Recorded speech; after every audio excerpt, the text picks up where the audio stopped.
Hello friends, welcome to homemade சமையல். இன்னைக்கு homemade சமையலில் வெஜிடபிள் ஸ்டிர் ஃப்ரை எப்படி செய்யலான்னு பார்க்கலாம்.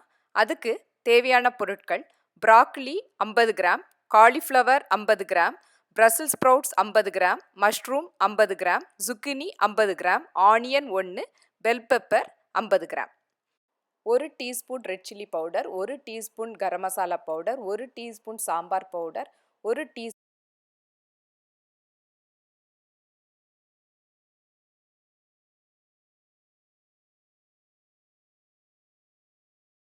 Pepper powder.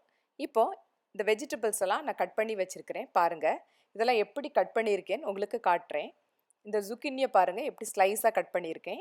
Bell pepper, mushroom பாருங்க எப்படி கட் பண்ணி வச்சிருக்கேன்.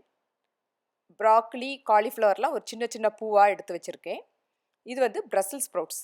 பிரசல் ஸ்ப்ரவுட்ஸ் பார்க்க எப்படி இருக்குன்னா ஒரு டைனி கேபேஜாக பார்த்த மாதிரி இருக்கும். அதை வந்து இந்த மாதிரி ஸ்லைஸாக கட் பண்ணி வச்சுருக்கேன். அதுவும் ரொம்ப ஹெல்த்தி. இந்த ஆனியன் வந்து ஸ்லைஸாக கட் பண்ணி வச்சுருக்கேன்.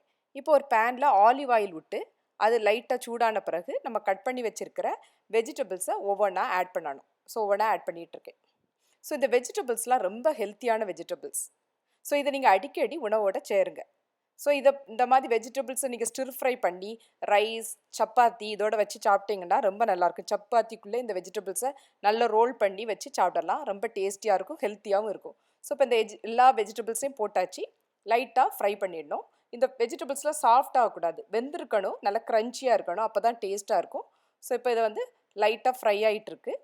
ஸோ ஆயிலும் நம்ம கொஞ்சம் தான் விடுறோம். ஸோ ஹெல்த்தியாக தான் இருக்கும். ஸோ இப்போ எடுத்துருக்க எல்லா பவுடர்ஸையும் நம்ம ஆட் பண்ணணும். மசாலா பவுடர்ஸை ஆட் பண்ணிவிட்டு நல்லா அந்த மசாலா பவுடரை அந்த வெஜிடபிள்ஸோட மிக்ஸ் பண்ணி விடணும். ஸோ இந்த மாதிரி நல்லா மிக்ஸ் பண்ணணும். தேவையான சால்ட்டும் போடணும். நான் வந்து 1 டீஸ்பூன் சால்ட்டு போடுறேன். டேஸ்ட்டு பார்த்துட்டு நீங்கள் கூட சால்ட் ஆட் பண்ணனா ஆட் பண்ணிவிடுங்க.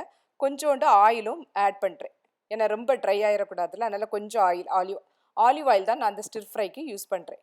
ஸோ நல்லா அந்த மசாலா பவுடர் வந்து வெஜிடபிள்ஸோடு நல்லா மிக்ஸ் ஆகட்டும். ஸோ இப்போ வந்து ஒரு சூப்பரான ஒரு வெஜிடபிள் ஸ்டிர் ஃப்ரை ரெடி ஆகிட்டு. இந்த வெஜிடபிள் ஸ்டிர் ஃப்ரையை நீங்கள் வீட்டில் செய்து பாருங்கள், எல்லாரும் விரும்பி சாப்பிடுவாங்க. வெஜிடபிள் ஸ்டிர் ஃப்ரையை நீங்கள் வீட்டில் செய்து பார்த்துட்டு கமெண்டில் எப்படி இருக்குன்னு போடுங்க. லைக் பண்ணுங்கள், ஷேர் பண்ணுங்கள். நன்றி, வணக்கம்.